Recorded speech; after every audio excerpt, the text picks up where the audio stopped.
Chapter 2. Leopold Auer. A Method Without Secrets. When that celebrated laboratory of budding musical genius, the Petrograd Conservatory, closed its doors indefinitely owing to the disturbed political conditions of Russia, the famous violinist and teacher Professor Leopold Auer decided to pay the visit to the United States which had so repeatedly been urged on him by his friends and pupils. His fame, owing to such heralds as Ephraim Zimbalist, Misha Elman, Kathleen Parlow, Eddie Brown, Francis Macmillan, and more recently Sasha Heifertz, Tosca Seidel, and Max Rosen, had long since preceded him, and the reception accorded him in this country, as a soloist and one of the greatest exponents and teachers of his instrument, has been one justly due to his authority and preeminence. It was not easy to have a heart-to-heart talk with the master anent his art, since every minute of his time was precious. Yet ushered into his presence, the writer discovered that he had laid aside for the moment other preoccupations, and was amiably responsive to all questions, once their object had been disclosed. Naturally, the first and burning question in the case of so celebrated a pedagogue was, how do you form such wonderful artists? What is the secret of your method? I know, said Professor Auer, that there is a theory somewhat to the effect that I make a few magic passes with the bow by way of illustration and, presto, you have a Zimbalist or a Heifertz. But the truth is I have no method, unless you want to call purely natural lines of development, based on natural principles, a method, and so, of course, there is no secret about my teaching. The one great point I lay stress on in teaching is never to kill the individuality of my various pupils. Each pupil has his own inborn aptitudes, his own personal qualities as regards tone and interpretation. I always have made an individual study of each pupil, and given each pupil individual treatment. And always I have encouraged them to develop freely in their own way as regards inspiration and ideals, so long as this was not contrary to aesthetic principles and those of my art. My idea has always been to help bring out what nature has already given, rather than to use dogma to force a student's natural inclinations into channels I myself might prefer. And another great principle in my teaching, one which is productive of results, is to demand as much as possible of the pupil. Then he will give you something. Of course the whole subject of violin teaching is one that I look at from the standpoint of the teacher who tries to make what is already excellent perfect from the musical and artistic standpoint. I insist on a perfected technical development in every pupil who comes to me. Art begins where technique ends. There can be no real art development before one's technique is firmly established. And a great deal of technical work has to be done before the great works of violin literature, the sonatas and concertos, may be approached. In Petrograd my own assistants, who were familiar with my ideas, prepared my pupils for me. And in my own experience I have found that one cannot teach by word, by the spoken explanation, alone. If I have a point to make I explain it, but if my explanation fails to explain I take my violin and bow, and clear up the matter beyond any doubt. The word lives, it is true, but often the word must be materialized by action so that its meaning is clear. There are always things which the pupil must be shown literally, though explanation should always supplement illustration. I studied with Joachim as a boy of 16, it was before 1866, when there was still a kingdom of Hanover in existence, and Joachim always illustrated his meaning with bow and fiddle. But he never explained the technical side of what he illustrated. Those more advanced understood without verbal comment, yet there were some who did not. As regards the theory that you can tell who a violinist's teacher is by the way in which he plays, I do not believe in it. I do not believe that you can tell an hour pupil by the manner in which he plays. And I am proud of it since it shows that my pupils have profited by my encouragement of individual development, and that they become genuine artists, each with a personality of his own, instead of violinistic automats, all bearing a marked family resemblance. Questioned as to how his various pupils reflected different phases of his teaching ideals, Professor Auer mentioned that he had long since given over passing final decisions on his pupils. I could express no such opinions without unconsciously implying comparisons. And so few comparisons really compare. Then, too, mine would be merely an individual opinion. Therefore, as has been my custom for years, I will continue to leave any ultimate decisions regarding my pupils' playing to the public and the press. Hours of practice. How long should the advanced pupil practice? Professor Auer was asked. The right kind of practice is not a matter of hours, he replied. Practice should represent the utmost concentration of brain. It is better to play with concentration for 2 hours than to practice 8 without. I should say that 4 hours would be a good maximum practice time. I never ask more of my pupils, and that during each minute of the time the brain be as active as the fingers. Nationality versus the conservatory system. I think there is more value in the idea of a national conservatory than in the idea of nationality as regards violin playing.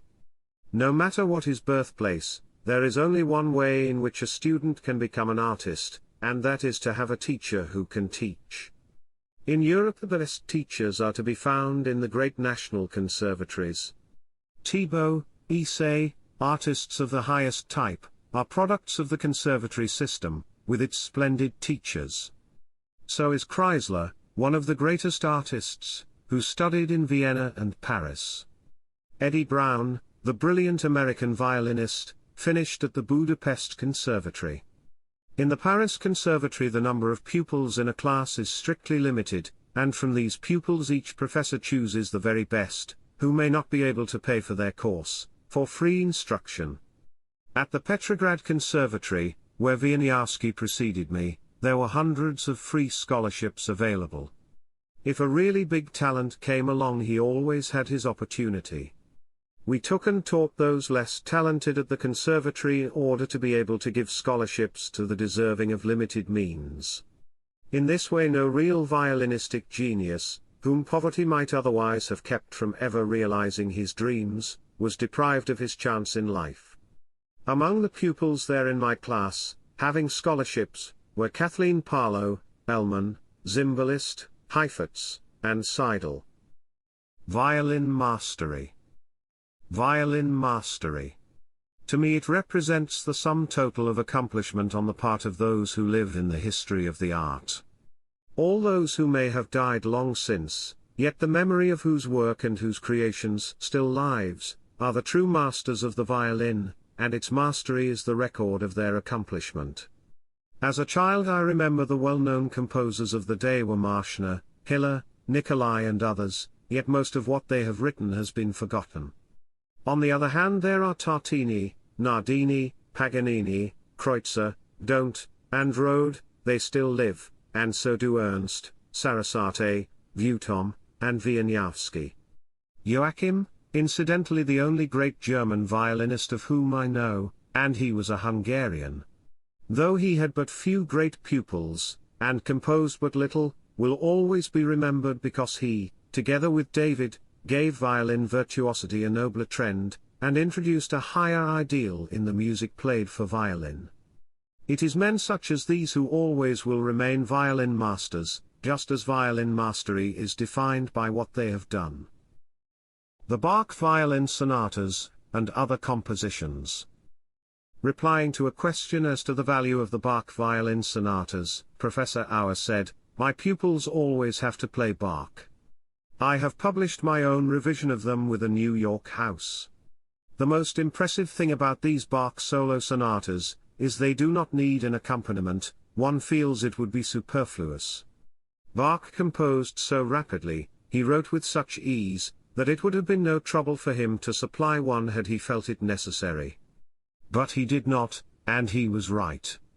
And they still must be played as he has written them. We have the modern orchestra, the modern piano, but, thank heaven, no modern violin. Such indications as I have made in my edition with regard to bowing, fingering, nuances of expression, are more or less in accord with the spirit of the times, but not a single note that Bach has written has been changed. The sonatas are technically among the most difficult things written for the violin, excepting Ernst and Paganini. Not that they are hard in a modern way. Bach knew nothing of harmonics, pizzicati, scales in octaves and tenths. But his counterpoint, his fugues, to play them well when the principal theme is sometimes in the outer voices, sometimes in the inner voices, or moving from one to the other, is supremely difficult. In the last sonatas there is a larger number of small movements, but this does not make them any easier to play. I have also edited the Beethoven sonatas together with Rudolf Ganz. He worked at the piano parts in New York, while I studied and revised the violin parts in Petrograd and Norway, where I spent my summers during the war. There was not so much to do, said Professor Auer modestly, a little fingering, some bowing indications and not much else. No reviser needs to put any indications for nuance and shading in Beethoven. He was quite able to attend to all that himself. There is no composer who shows such refinement of nuance. You need only to take his quartets or these same sonatas to convince yourself of the fact. In my Brahms revisions I have supplied really needed fingerings, bowings and other indications. Important compositions on which I am now at work include Ernst's Fine Concerto, Opus 23, the Mozart Violin Concertos, and Tartini's Trie du Diable, with a special cadenza for my pupil, Tosca Seidel. As regards prodigies. Prodigies, said Professor Auer. The word prodigy when applied to some youthful artist is always used with an accent of reproach. Public and critics are inclined to regard them with suspicion. Why? After all, the important thing is not their youth, but their artistry. Examine the history of music, you will discover that any number of great masters, great in the maturity of their genius, were great in its infancy as well.